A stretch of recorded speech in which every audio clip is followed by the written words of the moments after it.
So good morning everyone and I welcome you all to Saurabh Pandey UPSC YouTube channel के अंदर। If you are preparing for civil service examination इस channel से जरूर से जुड़े। तो देख लेते हैं आज के जो टॉपिक्स हैं उनको देखते हैं। पहला GESLV F-15 launch of navigation satellite NVS-02, इस पर हमने कल भी डिस्कस किया था। फिर M23 रिबेल ग्रुप IR का टॉपिक है inherited retinal disease RNA based precision therapeutics, ये एक टॉपिक आपका आता है साइंस टेक का। और क्रायो ड्रैकॉन बोरियस एनवायरनमेंट का टॉपिक है नेशनल सीड बैंक इन केनिया। फिर है ना, ये भी IR और एनवायरनमेंट का बन जाता है। इकोवॉस IR का टॉपिक है। नियाग्रा फॉल ज्योग्राफी का टॉपिक है। क्वेश्चन लिख लेते हैं। RNA based precision therapeutics has advantage overs genome editing therapies. तो बहुत ही आप कह सकते हो कि हाई लेवल का एडवांस टॉपिक है ये। 10 नंबर में लिखना, आगे डिस्कस करेंगे इसके कंटेंट के बारे में। आंसर की वैल्यूएशन के लिए you can be part of जो है आकलन प्लस का आप हिस्सा बन सकते हैं। क्वेरी इस नंबर पर आप मैसेज कर सकते हैं। Saurabh Pandey UPSC Telegram channel पर आप अपने जो आंसर वो पोस्ट कर सकते हैं। क्वेश्चन देख लेते हैं आज का। With reference to the parole often seen in news consider the following statement. It is a short term detention which can last for 15 days. It is given to prisoner for a specific reason and can be sought as a matter of right. It can be granted multiple times. कितने statements जो हैं इसमें से सही हैं? Which of the following is are correct, तो ये आप बता सकते हो। इसका आंसर ठीक है। ये सारे ऐसे टॉपिक्स आपके 5M सीरीज़ में कवर होता है। 5M सीरीज़ आपको मिस नहीं करना, ठीक है। रिपब्लिक डे ऑफर अभी तक कंटिन्यू है और ख़ास तौर से ये जो क्रैश कोर्स है बहुत इंपॉर्टेंट, जिसमें देखो ये सब कुछ आपका कवर्ड है। लास्ट में आपसे डिस्कस कर लूँगा। PT 730 मतलब 2 साल का करंट अफेयर्स है और उसके बाद जो स्टैटिक सब्जेक्ट्स हैं वो भी सारे रिवीजन चीज़ें उसके भी इंक्लूडेड है। और सेपरेट भी ये क्लासेस हैं। जैसे आप PT 730 अलग से ज्वाइन करना चाहते हैं, साइंस टेक या एग्रीकल्चर फौजी, तो भी अलग से है, तो उसको ज्वाइन कर सकते हैं। सभी में 50% आपका ऑफ है। और कोई क्वेरी है तो इस नंबर पर आप मैसेज कर सकते हैं। स्टार्ट करते हैं। ISRO's 100th launch lifts NavIC satellites into orbit. देखो नेविगेशन एक बहुत इंपॉर्टेंट आस्पेक्ट है। जैसे मान लो आपका प्लेन है, आपके मिलिट्री इक्विपमेंट्स हैं, आपकी एयरक्राफ्ट है, हर चीज़ के लिए क्या है कि अगर आप उसको एक जगह से दूसरी जगह लेकर जाते हो तो उसमें नेविगेशन का एक बहुत महत्वपूर्ण रोल होता है। अब जैसे जैसे कई रिपोर्ट्स कहती हैं कि जब कारगिल का वॉर है हुआ था तो उस समय हमारी जो डिपेंडेंसी थी वो GPS पे थी, मतलब जो कि US का ग्लोबल पोजीशनिंग सिस्टम है। और कई जगहों पे जो है US ने जो एक्सेस है देने से मना कर दिया था। तो ये हमारे लिए एक मैटर ऑफ कंसर्न था। तो हमने पहले तो IRNSS जो है इसको डेवलप किया है, जिसमें आप कॉन्स्टलेशन ऑफ सैटेलाइट्स थे। अब हम उसको और ऐड ऑन करना चाहते हैं, तो उसमें भी कहीं ना कहीं जो नेविगेशन सैटेलाइट हमने अभी जो है लॉन्च की है। तो यहाँ पे देखा जाए तो जो सतीश धवन स्पेस सेंटर से श्रीहरिकोटा, यहाँ पे इंडियन स्पेस जो मतलब इसरो ने 100th मिशन लॉन्च किया, जो कि नाम है GSLV F-15 रॉकेट के माध्यम से इसको लॉन्च जो है वो आपका किया गया। सो यहाँ पे NVS जो कि एक नेविगेशन सैटेलाइट है उसको आपका सेंड किया गया है। और लगभग हमने 548 सैटेलाइट्स जो ऑर्बिट में आज तक हम भेज चुके हैं, जो कि हमारे लिए भी एक प्राउड का आप कह सकते हैं कि एक प्राउड वाला पॉइंट है। बिकॉज इससे क्या है, हम एक स्पेस पावर के रूप में भी होंगे और जैसे जैसे स्पेस टेक्नोलॉजी का कमर्शलाइजेशन होगा तो उसमें हम भी एक प्लेयर बनेंगे। अब इसमें खास चीज़ ये आती है कि इसमें इंडिजिनस क्रायोजेनिक स्टेज का इस्तेमाल आपका किया गया है। इंडिजिनस मतलब हमारे द्वारा डेवलप जो क्रायोजेनिक अपर स्टेज है उसका इस्तेमाल किया गया है। क्रायोजेनिक का क्या मतलब होता है? देखो इसमें क्या होता है, एक चीज़ याद रखना कि आपको मल्टीपल स्टेजेस होती हैं, स्टेज है ना। तो जैसे चाहे PSLV हो GSLV हो, अलग अलग स्टेजेस होती हैं। स्टेजेस का मतलब जैसे इसको मैंने समझाने के लिए आपको कई एग्जांपल दिए हैं।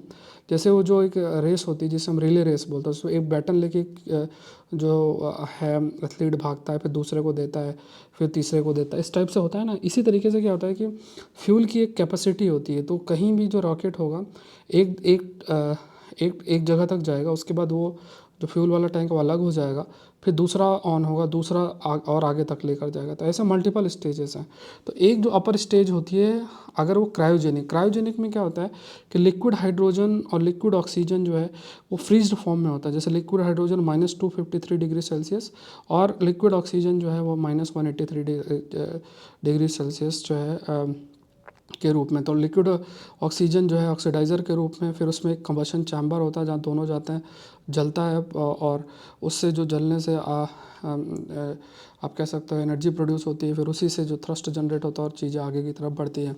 तो ये क्या है कि क्रायोजेनिक स्टेज इसके अंदर जो यूज़ की गई है वो आपका क्या है, अपर स्टेज क्रायोजेनिक जो है वो आपका इस्तेमाल किया गया। तो NVS-02 सैटेलाइट की बात करिए, navigation part of the navigation with Indian constellation, ये हिस्सा है जो हमारी नेविगेशन विथ इंडियन कॉन्स्टलेशन, जिसे शॉर्ट में नाविक भी बोलता है, जिसे पहले हम IRNS भी बोलते थे। और ये भी आप कह सकते हैं कि हमारा जो सक्सेसफुल हुआ है और ये ठीक है। तो यहाँ पे नाविक या नेविगेशन विथ इंडियन कॉन्स्टलेशन क्या है, इस पे हम अपना खुद का जो एक नेविगेशन सैटेलाइट सिस्टम जो है वो डेवलप करना चाहते हैं। हम भी अपनी इस एरिया में का जो आप कह सकते हैं कि जो पोजीशनिंग सिस्टम है, जैसे एक स्टैंडर्ड पोजीशनिंग सर्विस है, एक रिस्ट्रिक्टेड सर्विसेज है। स्टैंडर्ड पोजीशनिंग जो भी हम कोई भी इस्तेमाल कर सकता है, और रिस्ट्रिक्टेड मेनली जो आप कह सकते हैं मिलिट्री और ये सब जो है सर्विसेज उसको इस्तेमाल कर सकते हैं। तो काफ़ी अधिक इसकी एक्यूरेसी है, लाइक 20 मीटर्स तक है। और जो एक ये अल्टरनेटिव के रूप में होगा ग्लोबल नेविगेशन सिस्टम GPS के कंटेक्स्ट में अगर देखा जाए। सो फ्यूचर में हमने और भी कई सारी चीज़ों को प्लान भी किया है। सो टू लॉन्च 5 सेकेंड जनरेशन नाविक सैटेलाइट भी हम लॉन्च करना चाहते हैं। और देखो जितना हम लोग जितना अधिक नेविगेशन एस्पेक्ट पे हमारा बेटर होगा, क्योंकि देखो नेविगेशन पर बहुत निर्भरता है हर चीज़, कोई भी इक्विपमेंट है, टेक्नोलॉजी है, स्पेस मिलिट्री कंटेक्स्ट में देखा जाए, सिविलियन कंटेक्स्ट में देखा जाए, तो कहीं ना कहीं आप कह सकते हो कि उस हमारी निर्भरता नेविगेशन सिस्टम पर बहुत अधिक है। अब इस स्थिति में क्योंकि काफ़ी अधिक निर्भरता जब बनी रहती है, तो उस कंटेक्स्ट में हमें भी मतलब जैसे अगर हम दूसरे पे निर्भर होंगे तो इमरजेंसी के टाइम पे नहीं दिया तो फिर दिक्कत होगी। So we are developing our own, और ये एक मेक इन इंडिया को आगे लेकर जो है जा रहा है। ठीक है, इस पर और आर्टिकल आएंगे तो डिस्कस करेंगे। M23 रिबेल ग्रुप है, उसने गोमा कहाँ ये देखेंगे। तो यहाँ पे IR का टॉपिक है, तो यहाँ पे उसने पूरा जो है कू कैरी आउट किया। देखो अफ्रीका के अंदर एक अलग ही खेल चल रहा है। ठीक है, जैसे आप वेस्टर्न अफ्रीकन देश जाओगे तो वहाँ पे फ्रांस वालों को भगा दिया। यहाँ पे देखोगे तो जो ये ग्रुप M23 है इसके बारे में देखेंगे, उसने पूरा इधर जो गोमा रीजन है ना, जो कि डेमोक्रेटिक ये कॉन्गो में लोकेटेड है, तो वहाँ पे उसने पूरा कब्जा कर लिया। तो ये सब चीज़ें क्या हाईलाइट कर रही हैं कि कहीं ना कहीं देखो बिना सपोर्ट के कुछ होता नहीं है, और रिसोर्स रिच होने की वजह से बड़े बड़े चाहे वो देश हो या जो भी हो, वो लगातार अपने प्रेजेंस बढ़ाना चाहते हैं, चाहे रशिया चाइना हो या फिर वेस्टर्न कंट्रीज़ हैं। वेस्टर्न कंट्रीज़ के इन्फ्लुएंस को रिड्यूस करके, और हो सकता है जो चाइना रशिया वो अपने प्रेजेंस को यहाँ बढ़ाने से, क्योंकि बहुत ही मिनरल रिच एरियाज़ हैं और यहाँ के जो लोग हैं वो इतने ज़्यादा मतलब आप कह सकते हो कि एडवांस नहीं हैं, और उनके अपने डिफरेंसेस है उसी का इस्तेमाल करके और चीज़ों को किया जाता है। तो यहाँ पे जो हम डिस्कशन कर रहे हैं, तो ये जगह थोड़ा सा आप लोग याद रखना कि एक तो ये आपकी कॉन्गो है, उसके अलावा रवांडा आप याद रखो। रवांडा है, इधर नीचे बुरुंडी है, इधर तंजानिया है, इधर उगांडा है, इधर आपका डेमोक्रेटिक रिपब्लिक ऑफ कॉन्गो है। अब क्या है कि अभी गोमा जो सिटी है जो ईस्टर्न कॉन्गो रीजन में लोकेटेड है, वहाँ पे M23 जो रिबेल ग्रुप है, जो कि कहा जाता है कि रवांडा उनको बैक करता है, तो वो उन्होंने पूरे तरीके से कंट्रोल कर लिया है। अब देखो इसलिए बहुत ज़रूरी होता है कि जो आपके इंस्टीट्यूशंस है ना बहुत स्ट्रांग होना चाहिए। जहाँ भी इंस्टीट्यूशन स्ट्रांग नहीं वहाँ पे ऐसे कोई भी आके कब्जा कर लेगा, कुछ कर लेगा, ये बहुत दिक्कत होती है। तो अभी M23 जो रेबल ग्रुप है उसने गोमा जो है उसको पूरे तरीके से कैप्चर किया है, बहुत सारे लोग वहाँ से भाग रहे हैं। ये क्या तुत्सी लेड मिलिटेंट ग्रुप है ईस्टर्न DRC में, जिसको सपोर्ट जो है वो किया रवांडा के द्वारा भी सपोर्ट किया था। ऑल्दो रवांडा कहता है देखो हमारा इसमें कोई लेना देना नहीं है। तो Rwanda denies the supporting M23 rebel group, और कहा जा रहा है कि रवांडा के ट्रुप लगभग 4000 रवांडा के ट्रुप वहाँ पे लोकेटेड हैं। और जो कॉन्गो और रवांडा के बीच में जो टेंशन था, जिसमें लगभग 1994 का जेनोसाइड हुआ था, जो बहुत लोग आपके मरे भी थे। सो ये है, तो ईस्टर्न अफ्रीकन कम्युनिटी प्रयास कर रही है कि डिस्कशन करके चीज़ों को किया जाए, सीज़ फायर की तरफ प्रोसीड आपका जो है किया जाए। रवांडा के प्रेसिडेंट कागामे हैं, उसमें भी जो कहा गया कि जो रूट कॉज है उसको एड्रेस करना बहुत मैटर करता है। अब ऐसी जगहों पे यूनाइटेड नेशन का एटलीस्ट थोड़ा सा रोल होना चाहिए, क्योंकि बड़े देशों में तो यूनाइटेड नेशन किसी काम का नहीं है। ठीक है, आप देखोगे कहीं भी ऐसा मतलब इररिलेवेंट टाइप है। लेकिन यहाँ छोटे देशों की बात करें तो वहाँ एटलीस्ट जो है एक रोल प्ले करना चाहिए कि ऐसा कोई भी ह्यूमैनिटेरियन क्राइसिस जो है वो ना हो, ये बहुत इंपॉर्टेंट है।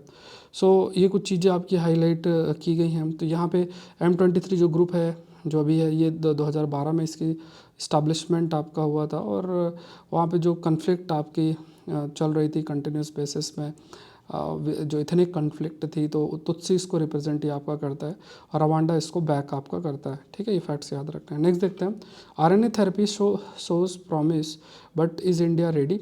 अब इसमें देखो हमारे लिए जो जानना ये है वो है कि आरएनए थेरापेटिक्स का कंसेप्ट, ये नया कंसेप्ट है। और देखो जीनोम एडिटिंग के बारे में मैंने आपको बहुत बार, पता नहीं कितनी बार पढ़ा दिया है। ठीक है, जीनोम एडिटिंग मैंने कई बार पढ़ा दिया, तो मैं I am not repeating it. But यहाँ पे एक चीज़ हमें समझना है कि देखो जीनोम एडिटिंग जब मतलब आप किसी जीन में या डीएनए में बदलाव करोगे तो वो परमानेंट होता है चेंज। मतलब वो ठीक है, वो एक जनरेशन से दूसरे जनरेशन ट्रांसफ़र होगा। मान लो पर्टिकुलर जीन है, वो जीन किसी चीज़ के लिए रिस्पॉन्सिबल है, किसी मैल फंक्शन के लिए रिस्पॉन्सिबल है, किसी चीज़ के लिए रिस्पॉन्सिबल है, जिस वजह से कोई बीमारी हो रही है। मान लो कोई जीन है, उसका फंक्शन है बट वो सही से फंक्शन नहीं कर पा रही है। तो उस स्थिति में जब जीन कोई प्रॉपर फंक्शन नहीं कर पा रही है, उस स्थिति में आप उस जीन को रिमूव करोगे, वो जीन थेरेपी के माध्यम से जो है वो आपका हो सकता है। और उसको एडिट करने के लिए जो है ठीक है, ठीक है, उसके लिए एडिट करने के लिए यू कैन से, जो एडिट अगर आपको करना है तो है ना, तो उसके लिए जो टेक्नोलॉजी यूज़ होगी that is CRISPR CS9 technology जो है वो आपकी इस्तेमाल की जाएगी। तो ये टेक्नोलॉजी यूज़ करके जो एडिट है वो आपको किया जाता है। इनहेरिटेड रेटिनल डिजीज़ या फिर आरएनए बेस्ड जो प्रिसीजन थेरापेटिक्स की बात, तो इनहेरिटेड रेटिनल डिजीज़ है कि मतलब आँखों में एक बीमारी होती है जिससे धीरे धीरे विज़न लॉस होता है। और इसके लिए कहा गया लगभग 300 जीन होती हैं जिनमें कुछ बदलाव होता है और जिसकी वजह से ये बीमारी आपकी होती है। तो अगर इन जीन्स को टैकल किया जाए तो इस बीमारी से बचा आपका जा सकता है। लगभग 5.5 मिलियन लोग इससे सफ़र करते हैं। 2017 में जो फूड एंड ड्रग एडमिनिस्ट्रेशन है, उन्होंने अप्रूव किया है पहली जो जीन थेरेपी है। जीन थेरेपी का मतलब जेनेटिक लेवल पे सर्टेन चेंजेस करके, तो जीन थेरेपी को अप्रूव किया है ब्लाइंडनेस को दूर करने के लिए, और जो कि इस जीन की वजह से कॉज होता था। इनफैक्ट आप याद रखो कि RPE65 जीन जो है वो है, और उसमें म्यूटेशन हुआ। म्यूटेशन जो आपका म्यूटेशन इन RPE65 जीन में जो म्यूटेशन आपका हुआ है, तो इस जीन को रिमूव करके या जो भी इस जीन पे कुछ चेंजेस करके और फिर ब्लाइंडनेस से टैकल किया जा सकता है। ठीक है, तो जेनेटिक लेवल पे चेंजेस किया जा सकता है।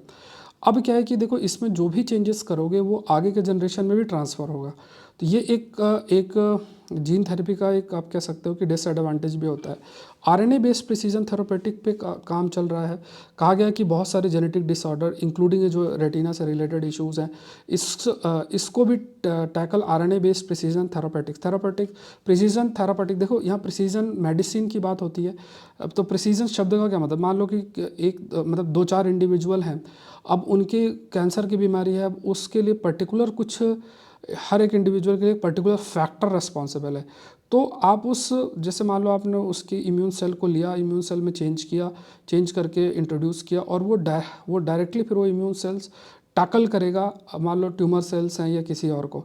तो आप क्या कर रहे हो, किसी इंडिविजुअल के जो भी कॉजेज़ हैं, स्पेसिफिक कॉजेज़ है, उसको ध्यान में रखते हुए उस बीमारी को टैकल कर रहे हो, तो वो प्रिसीजन मेडिसिन के अंदर आ जाता है। मेनली इसमें जो डीएनए बेस्ड चीज़ें होती हैं, मतलब genetic gene therapy, genome editing therapies, ये सब इंक्लूडेड होती हैं। अब डीएनए और जीनोम एडिटिंग थेरेपी के कंटेक्स्ट के अलावा देखा जाए तो आरएनए बेस्ड थेरेपी की बात की गई है। ये सेफर अल्टरनेटिव, क्योंकि इसमें टेम्परेरी चेंज किए जा सकता है, मतलब वो फ्यूचर जनरेशन में वो चीज़ ट्रांसफ़र आपकी नहीं होगी। तो आरएनए बेस्ड जो प्रिसीजन थेरापेटिक्स है, ये एक इंपॉर्टेंट आप कह सकते हो एरिना डेवलप हो रहा है डीएनए थेरेपी के अलावा, जो भी जेनेटिक डिसऑर्डर है उसको टैकल किया जा सकता है। तो ये एक है। इवन रेटिनल डिजीज़ को भी टैकल आपका किया जा सकता है। सो आरएनए थेरेपी बेसिकली ये रिड्यूस करता है risk of unintended long term effect को, मतलब है ना, मतलब टेम्परेरी चेंजेस इंट्रोड्यूस किए जा सकते हैं। तो आरएनए बेस्ड जो थेरेपीज़ हैं, ये आप कह सकते हैं जेनेटिक डिसऑर्डर को टैकल करने के लिए यूज़ किए जा रहे हैं। इसमें कुछ चीज़ें होती हैं, जैसे एंटीसेंस ओलिगोन्यूक्लियोटाइड ASO की बात की गई, तो एंटीसेंस ओलिगोन्यूक्लियोटाइड्स जो हैं, ये आरएनए बेस्ड थेरेपी में इस्तेमाल आपके होते हैं। ये क्या है कि ये मतलब आरएनए है ना, राइबोन्यूक्लिक एसिड की जैसे हम बात करते हैं, तो ये कुछ उसके दीज आर सिंथेटिक स्ट्रैंड्स, मतलब इसका हिस्सा आप मान लो आरएनए का एक होता है जो कि स्पेसिफिक आरएनए मॉलिक्यूल से जुड़ते हैं और किसी भी प्रोटीन के प्रोडक्शन को रोकते हैं। देखो सिंपल सी चीज़ है, ये जो आरएनए होते हैं ना, ये क्या है कि इनका रोल क्या होता है प्रोटीन के प्रोडक्शन में। ठीक है। तो आरएनए बनेगा, जिस प्रोसेस को हम ट्रांसलेशन भी बोलते हैं। अब कोई भी प्रोटीन बनती है उसी से सारे फंक्शंस होते हैं। तो आरएनए की कोई भी वर्किंग होगी वो क्या होगी, क्योंकि देखो कोई भी चीज़ होती है ना, कोई भी फंक्शन होता है उसमें प्रोटीन का एक महत्वपूर्ण रोल होता है। तो यहाँ पे क्या कौन सी स्पेसिफिक प्रोटीन होगी, उसकी सारी कोडिंग और उसका जो पूरा फॉर्मेशन का सारा चीज़ वो आरएनए कैरी करता है। तो अगर कोई चीज़ आरएनए में चेंजेस आप करते हो, जिससे कि क्या होगा कि वो पर्टिकुलर प्रोटीन का प्रोडक्शन अगर आप हैंडल कर लो, तो उस केस में क्या है कि उस प्रोटीन की वजह से उस प्रोटीन की वजह से अगर कोई बीमारी है तो उसको आप टैकल कर सकते हो। तो यहाँ पे ऐसे जैसे एंटीसेंस ओलिगोन्यूक्लियोटाइड्स है, वो क्या है, सर्टेन स्ट्रैंड है, हिस्सा है एक आरएनए का, जो कि स्पेसिफिक आरएनए मॉलिक्यूल से बाइंड करेंगे और फिर वो क्या है, कुछ हार्मफुल प्रोटीन है उनके प्रोडक्शन को रोक देंगे। तो इससे एसोसिएटेड जो बीमारी होगी उस प्रोटीन से जो एसोसिएटेड होगी उसको आप कंट्रोल कर सकते हो। तो इसमें जैसे स्पिनल मस्कुलर एट्रॉफी की बात की गई है, इसको ट्रीट किया जा सकता है। दुशेने मस्कुलर डिस्ट्रॉफी, इसको ट्रीट किया जा सकता है। और भी कई डिजीज़ इन्होंने बताया, जो रेटिनल कंडीशंस हैं मेंशनड है, तो उसको ट्रीट किया जा सकता है। फिर आरएनए एडिटिंग टेक्नोलॉजी भी हो रहा है। एडिट का मतलब जैसे एडार एंजाइम का इस्तेमाल करके, एडिट का मतलब जैसे डीएनए एडिटिंग के बारे में हमने देखा कि एडिटिंग का मतलब क्या है, कोई भी सीक्वेंस है उसमें आपने सर्टेन पार्ट को आपको हटाना जोड़ना, ये चीज़ आप कर सकते हो। जैसे कपड़ा है, कपड़े में कैंची से काटना जोड़ना कर सकते हो। कैंची से एक पर्टिकुलर चीज़ काटी और फिर जो है उसको जोड़ दी। तो ऐसे ही डीएनए या आरएनए को आपको कुछ बदलाव करना, तो जैसे मान लो डीएनए एडिटिंग, जीनोम एडिटिंग में आप क्रिस्पर CS9 टेक्नोलॉजी इस्तेमाल करते हो, यहाँ पे आप अडार एंजाइम का इस्तेमाल कर सकते हो आरएनए के कंटेक्स्ट में। ठीक है, ये चीज़ ध्यान में रखना है। सो ये क्या है कि आरएनए को पूरे तरीके से मॉडिफाई करेगा और इसके माध्यम से आप कह सकते हैं कि जो भी आरएनए लेवल पे स्पेसिफिक कुछ बदलाव हुए हैं उसको करेक्ट किया जा सकता है। क्योंकि जो भी हमने बीमारी देखी उसमें कहा गया कि 300 म्यूटेशन, मतलब बहुत सारे म्यूटेशंस हो जाते हैं जिसकी वजह से रेटिना वाले डिजीज़ हो सकता है। तो उन म्यूटेशन को टैकल जो है वो किया जा सकता है। अगर आरएनए लेवल पे कुछ ऐसा म्यूटेशन हुआ है तो उसको इस अडार एंजाइम के माध्यम से एडिट करके चीज़ें की जा सकती हैं। सो जो म्यूटेशन है, म्यूटेशन मतलब सडन चेंजेस हो जाना, ठीक है, म्यूटेशन का मतलब सडन चेंजेस हो जाना, तो वो उसको हम एडिट जो है वो कर सकते हैं, ये हेल्पफुल हो सकता है। फिर एक आपका ट्रांसपोर्ट आरएनए है, टीआरएनए जिसे बोलते हैं, suppressor tRNA and small molecule therapy. ये भी एक चीज़ होती है जो सप्रेसर टीआरएनए का इस्तेमाल किया जा सकता है। तो ये क्या है कि दिस म्यूटेशन कैन, जैसे मान लो कि है ना, तो जैसे स्टॉप कोडोन म्यूटेशन है, तो ये क्या है कि टीआरएनए जो है to bypass stop codon mutation, these mutation can prematurely halt protein synthesis leading to significant functional impairment in the retinal cells. तो यहाँ पे क्या है, कुछ ऐसे म्यूटेशन मतलब बदलाव हो जाएंगे जिसके माध्यम से जो प्रोटीन सिंथेसिस होना चाहिए, सपोज करो जो प्रोटीन बननी चाहिए वो नहीं बन पाती है, और इससे कई जो रेटिना के सेल्स होते हैं वो सही से फंक्शन नहीं कर पाते। तो उन चीज़ों को बाईपास किया जा सकता है बाय यूजिंग ट्रांसपोर्ट आरएनए या टीआरएनए के माध्यम से उसको किया जा सकता है। सप्रेशर टीआरएनए एक स्पेसिफिक जो है उसका इस्तेमाल करके वो किया जा सकता है। तो यहाँ पे देखो, अगर आप मैंने जैसे आपको बताया कि आरएनए का एक महत्वपूर्ण रोल होता है प्रोटीन के फॉर्मेशन में, एमआरएनए, टीआरएनए, आरआरएनए, ठीक है, ribosomal RNA, transport RNA, messenger RNA, अलग अलग जो ये आरएनएज आपके होते हैं उनका अपना एक रोल डिफाइंड है। तो इसमें सप्रेशर टीआरएनए का इस्तेमाल करके इसे भी जो प्रोटीन सिंथेसिस आपका कह सकते हो प्रीमेच्योर हो गया, मतलब नहीं हो पाया, उस चीज़ को रोका जा सकता है। ठीक है, तो ये आपका क्या कहते हैं, सप्रेशर टीआरएनए जो है ये इनेबल करेगा जिससे फुल लेंथ प्रोटीन बने। ठीक है, जैसे PTC124 एटाल्योरेन करके है, तो इस पर भी कहा गया कि इसका ये है ना, इसका इस्तेमाल किया जा सकता है सिस्टिक फिब्रोसिस या दुश्मने मस्कुलर डिस्ट्रॉफी, इसको ट्रीट करने के लिए इस्तेमाल किया जा सकता है। ठीक है, ये कुछ फैक्ट्स हैं वही जो मैंने आपको बताया, फटाफट इनको रीड करके रिवाइज कर लेना। नेक्स्ट देखते हैं क्रिटेशियस। इस पे देखो सायरोड्रैकन बोरियस, ये टर्म याद रखो, ये इस प्रकार के एक बहुत बड़ा पक्षी टाइप था पहले के टाइम पे। तो अब इसका एक फॉसिल आपका मिला है, अल्बर्ट कनाडा के अंदर मिला है। ठीक है, तो यहाँ पे कहा गया कि बड़ा सा क्रोकोडाइल था, पानी पी रहा था, तो क्रोकोडाइल ने इसका गला पकड़ लिया, तो इसका वो निशान मिला हुआ है और पता चला है कि इतना बड़ा कुछ था, बड़ा सा। ठीक है, तो फॉसिल नेक बोन जो है वो आपका लगभग 4 mm बाइट के साथ मिला है। सो है ना, तो ये आपको याद रखना है। रिसेंटली क्रायोड्रैकन बोरियस क्या है, तो ये है इमेज, आप देख लो जो गूगल से मिला, आई होप यही उससे इमेज होगी। चलो नेक्स्ट देखते हैं। तो यहाँ पे ठीक है, तो यही कुछ पॉइंट्स हैं। तो इसमें जो क्रोकोडाइल का प्रेजेंस था उस समय ये चीज़ हाईलाइट की गई, जैसे लीडियोस्यूकस या एल्बार्टो कैम्पासा इस टाइप के थे। और ठीक है, ये चीज़ें आपकी थी। फिर है ना, नेक्स्ट देखते who can share seed climate change hit Kenya रैयत इज फिक्स्ड। तो ठीक है, तो यहाँ पे नेशनल सीड देखो क्या है कि एग्रीकल्चर में बहुत इंपॉर्टेंट है कि क्योंकि कमर्शलाइजेशन एग्रीकल्चर का इतना अधिक हुआ है, इतना अधिक कमर्शलाइजेशन आपका हुआ है, जिसकी वजह से कि हमने अपना जो इंडिजिनस सीड्स थे ना उनको एकदम से मतलब खो दिया है। हाँ, कि ज़्यादा से ज़्यादा प्रोडक्शन हो इस टाइप से। तो बहुत सारी, जैसे मॉन्सेंटो कंपनी यूएस की है, तो उसमें वो सीड बेचती है। अब उस सीड को बेचोगे, किसान उसको उगाएंगे, फिर दूसरा जो क्रॉप होगी उसको उसमें से वो सीड जो है वो यूज़ नहीं कर सकते, फिर सीड दोबारा कंपनी से खरीदना पड़ेगा। तो उसमें वो स्पेसिफिक एक जीन यूज़ करते हैं जिसको बोलते हैं टर्मिनेटर जीन। तो ये टर्मिनेटर जीन क्या करती है कि जो भी आप मान लो गेहूँ उगेगा, उस गेहूँ में उसको आप बीज के रूप में इस्तेमाल नहीं कर सकते। मतलब अगर आप उसको लेके सॉइल में डालोगे तो वो सॉइल में दोबारा से उगेगा नहीं। तो अब क्या है कि धीरे धीरे क्लाइमेट चेंज हो रहे हैं, बदलाव हो रहे हैं।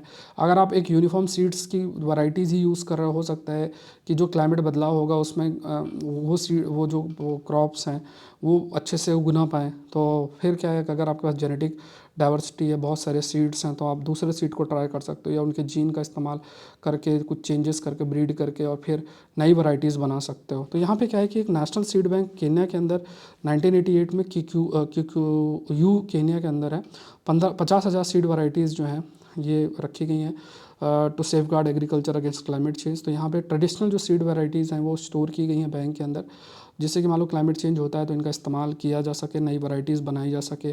सो रेन फेड एग्रीकल्चर जो है उस पर केन्या का बहुत अधिक निर्भरता है।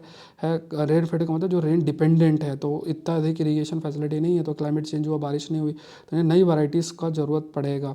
सो ये बहुत इंपॉर्टेंट है। तो 2012 में banning seed sharing has limited farmers ability to reduce cost leading to, है ना, तो मतलब सीड शेयरिंग अलाउ नहीं किया गया। और है ना, सीड शेयरिंग क्यों नहीं अलाउ किया कि उसमें फिर आपको दूसरी कंपनी से ख़रीदना पड़े, इस टाइप से चीज़ें कमर्शलाइज़ की गई थी। अब इसमें लोग कुछ चेंजेस करेंगे। इंडिजिनस क्रॉप, जो फार्मर्स का कहना है कि जो इंडिजिनस क्रॉप, इंडिजिनस मतलब जो वहाँ की लोकल वैरायटीज़ हैं, वही एक सोल्यूशन है फूड सिक्योरिटी के लिए। और बट सीड शेयरिंग पे सरकार मेनली वहाँ पे लिमिट करती है। तो फ्री सीड डिस्ट्रीब्यूशन जो है वो बहुत इंपॉर्टेंट है, तो क्योंकि केन्या काफ़ी अधिक निर्भर एग्रीकल्चर पर करती है।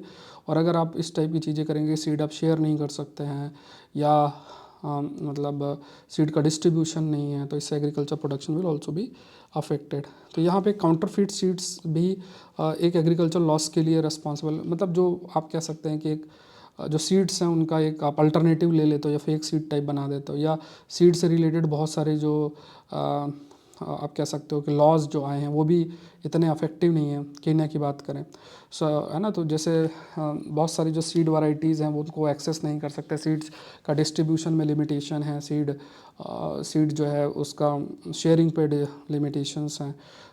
यहाँ पे फ़िलहाल के लिए जो इंडिजिनस क्रॉप को प्रमोट करने की जो है वो बात की गई है। तो ये थोड़े से पॉइंट्स आप हाईलाइट कर सकते हो। कभी मान लो एग्रीकल्चर से रिलेटेड कोई प्रश्न आता है तो उसमें आप इन बातों को हाईलाइट कर सकते हैं। Burkina Faso and Mali Niger officially leave West African bloc. इकोवॉस जो है, तो economics community of West African state, इकोवॉस की अगर बात करें, सो इन रीसेंट टाइम तो economic community of West African state जो है ना, यहाँ पे काफ़ी सारे पॉलिटिकल टर्बुलेंस हुए हैं। प्लस आप देखोगे कि जैसे कुछ देशों से फ्रांस बाहर गया है, कुछ देशों में कू कैरी आउट हुआ है, कुछ देशों में जो नॉन स्टेट एक्टर है उनका डोमिनेंस आपका बढ़ा है, ये सब है। अब इसमें क्या, बर्किना फासो, नाइजर जो है ना, तो इन्होंने इकोवॉस से अलग हो गए हैं। और इसमें कहा कि they are not satisfied with the इकोवॉस पॉलिसीज़ से, वो सही नहीं है। मेनली जो सैंक्शंस जो हैं उन पर लगाए गए हैं और उन्हें ज़्यादा ऑटोनॉमी की ज़रूरत है। फिर ये क्या है कि मतलब क्योंकि देखो एक ये भी टेंशन हो गया है कि अगर इस टाइप से कोई एक रीजनल ऑर्गेनाइजेशन सही से काम नहीं कर रही, तो दूसरे जो ग्रुप्स जो हैं कई ऐसे, जैसे अंसर दाइन करके ग्रुप है, टेररिस्ट ग्रुप है, ऑर्गेनाइज्ड क्राइम वाले लोग हैं, वो ज़्यादा प्रेवलेंट हो जाएंगे क्योंकि उनका कोई लेना देना है नहीं। तो देखो ये जो टेररिस्ट और ऑर्गेनाइज्ड क्राइम वाले हैं ना, ये उस जगह पे एंटर कर रहे हैं जहाँ पे इंस्टीट्यूशंस बहुत वीक हैं, अपने प्रेजेंस को धीरे धीरे धीरे बढ़ा के उनको एक सेंचुरी के रूप में बना रहे हैं अपनी। तो ये जो आप ग्रीन में देख रहे हो ये मेंबर स्टेट्स हैं, जैसे देखोगे सेनेगल हो गया, ये Gambia, Guinea Bissau, Sierra Leone, Liberia, Ivory Coast, Ghana, Togo, Lebanon, Nigeria, ये सब आपके हो जाते हैं मेंबर स्टेट्स के रूप में होता है। तो माली, बर्किना फासो, नाइजर और ये सब इसके अंदर आ जाते हैं। द रिस्पॉन्सेज फ्रॉम इको की बात करें तो लीडर ने डीप कंसर्न भी रखा है कि अगर इस टाइप से विड्रॉ करेंगे तो ब्लॉक का सिग्निफिकेंस कैसे बनेगा, बातचीत करने की ज़रूरत है। और ग्लोबल पावर जिसमें यूरोपियन यूनियन, यूएस जो है, उन्होंने भी कंडेम किया। देखो मेनली क्या हो रहा है कि काफ़ी अधिक जो प्रेजेंस है वेस्टर्न कंट्रीज़ का वो रिड्यूस हो रहा है। धीरे धीरे वहाँ पे जो परिवर्तन, सत्ता परिवर्तन करा के, खासतौर से रशिया, चाइना, और वहाँ पे अपने प्रेजेंस को स्ट्रॉन्ग करने का प्रयास कर रहे हैं। और अफ्रीका क्योंकि रिसोर्स रिच है, आगे का ज़माना टेक्नोलॉजी बेस्ड प्रोडक्ट के लिए है, तो टेक्नोलॉजी के लिए जो चीज़ें बनाने के लिए चाहिए वो रॉ मटेरियल्स अफ्रीका के अंदर अवेलेबल हैं, तो उसका वो इस्तेमाल करना चाहेंगे और वहाँ पे जो पॉलिटिकल प्रोसेस है उसमें अपना इंटरफेरेंस बढ़ाना चाहेंगे। तो ये एक ऑब्जेक्टिव जो है वो आपका हो सकता है। सो इकोवॉस की बात अगर किया जाए तो ये अगर ये ऐसे देश अगर ऐसे विड्रॉ करते जाएंगे, उनके ग्रीवेंसेस नहीं सुने जाएंगे, तो कहीं ना कहीं इकोवॉस की सस्टेनेबिलिटी भी एक चैलेंज रहेगा। और टेंशन भी लगातार बढ़ता जा रहा है, है ना। लगातार अलग अलग ग्रुपिंग्स हो रही हैं, जो वेस्ट अफ्रीका में देश है वो अलग हो रहे हैं, फ्रेगमेंटेड हो रहे हैं, और टेररिज्म और ये सब थोड़ा सा इंक्रीज़ जो है वो देखने को मिल रहा है। नेक्स्ट देखते हैं नियाग्रा फॉल है, तो ये देख लो आप, ये नियाग्रा फॉल आपका है। तो ये नियाग्रा फॉल है, नियाग्रा रिवर पे है, ये लेक ओंटारियो है। ये नियाग्रा फॉल देख सकते हो, कनाडा यूनाइटेड स्टेट की बाउंड्री पे इधर न्यूयॉर्क है, ओंटारियो है। ये थोड़ा ज्योग्राफी का आपको ध्यान में रखना है, ठीक है। जैसे इस पे अगर थोड़ा सा आपको दिख रहा हो तो यहाँ पे ये नियाग्रा फॉल है, lake Ontario, lake Huron, lake Erie, ये न्यूयॉर्क है, पेंसिल्वेनिया है, और ठीक है। तो ये सब थोड़ा सा मैपिंग का आपको ध्यान में रखना है। अगेन ये ऑफ़र 50% का आपका चल रहा है, फिर ऑफ़र ख़त्म हो जाएगा, तो फिर ठीक है, तो फिर आपको मे बी अपॉर्चुनिटी ना मिले। तो खास तौर से आप देखो 50% ऑफ है, और ये जो आप देख रहे हो इस पर जितना भी प्रीलिम्स परफॉर्मेंस का वीडियो आप देख सकते हो, लगभग 50% क्वेश्चन थे पिछली बार प्रीलिम्स में। ये वीडियो ऑलरेडी है, विद स्क्रीनशॉट है, आप ये देख लो, पीडीएफ से डाउनलोड कर सकते हो, या पीडीएफ से कॉपी करके डायरेक्ट यूट्यूब में ही पहले अपलोड कर रखा है। क्रैश कोर्स का आप लोग हिस्सा जरूर से बने, 50% ऑफ है, इसमें काफ़ी सारे लेक्चर्स अपलोड हो चुके हैं। एक तो PT730 भी सेपरेट कोर्स आपका चला, 2 साल का current affair, plus crash course में सब कुछ है, स्टैटिक और करंट अफेयर सब कुछ इंक्लूडेड है। और PT730 है तो जिसमें 2 साल का करंट अफेयर के लेक्चर्स है, लगभग 18 लेक्चर्स ऑलरेडी अपलोड हो चुके हैं, ठीक है। 2 ईयर्स का मतलब 2 ईयर्स। उसका टेस्ट सीरीज़ है, 10 फुल लेंथ टेस्ट है, हिस्ट्री रिवीजन बैच है, मेंटरशिप प्रोग्राम है, बहुत सारी चीज़ें। ज्वाइन करने के लिए download Saurabh Pandey CSE app, इस ऐप को डाउनलोड करना गूगल प्ले स्टोर से, या sauravpandeyupsc.com पे जाकर लॉगिन करना है, या कॉल कोर्सेज पे जाना और आप ज्वाइन कर सकते हैं। कोई क्वेरी है तो नंबर आप याद रखो 9057921649, इस नंबर पर आप कर सकते हैं। ये क्वेश्चन देख लो, मैंने स्टार्टिंग में रीड किया, कमेंट सेक्शन में आप आंसर बता सकते हैं। 5 AM सीरीज़ जो है उस पर ऐसे टॉपिक्स कवर होते हैं, तो उसको मिस नहीं करना है। ये क्वेश्चन देख ले, RNA based precision therapeutic has advantage और जीनोम एडिटिंग थेरेपी, इसको आपको डिस्कस करना है, 10 नंबर पे लिखना। आप इस टेलीग्राम चैनल पे आप अपना आंसर पोस्ट कर सकते हैं, इस नंबर पर आप मैसेज कर सकते हैं, या आकलन प्लस में आप प्रॉपर इवेल्युएशन करा सकते हैं अगर आप आकलन प्लस का हिस्सा हैं। मिलता है नेक्स्ट सेशन में। Thank you everyone, thank you.